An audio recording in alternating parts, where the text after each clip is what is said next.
সৌদির পাঠ্য বইয়ের মানচিত্র থেকে মুছে ফেলা হয়েছে ফিলিস্তিনের নাম। মধ্যপ্রাচ্যের মুসলিম সংখ্যাগরিষ্ঠ দেশ সৌদি আরবের পাঠ্য বইয়ে থাকা বেশিরভাগ মানচিত্র থেকে ফিলিস্তিনের নাম মুছে ফেলা হয়েছে। ইমপ্যাক্ট সি নামের একটি ইসরায়েলি এনজিও ও পর্যবেক্ষক সংস্থা এই তথ্য জানিয়েছে।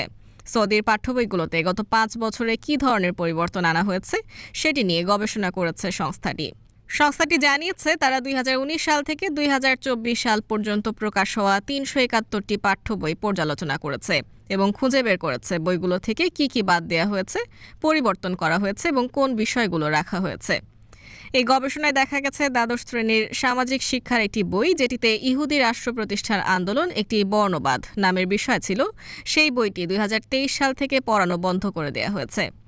আরেকটি বই যেটি এখনও পড়ানো হচ্ছে, কিন্তু সেটি থেকে ফিলিস্তিনের আন্দোলনের বিষয়টি বাদ দেওয়া হয়েছে।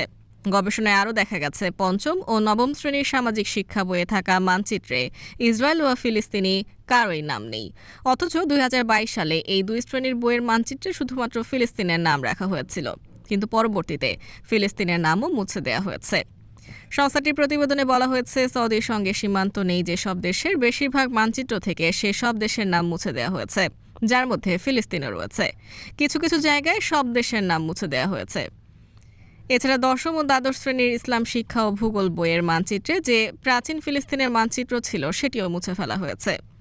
সৌদি 2021 সালের পাঠ্য বইয়ে দখলদার ইসরায়েলকে জায়নিস্ট বা ইহুদিবাদী হিসেবে অভিহিত করা হয়েছিল, কিন্তু 2022 সালে এটি মুছে দেওয়া হয়েছে।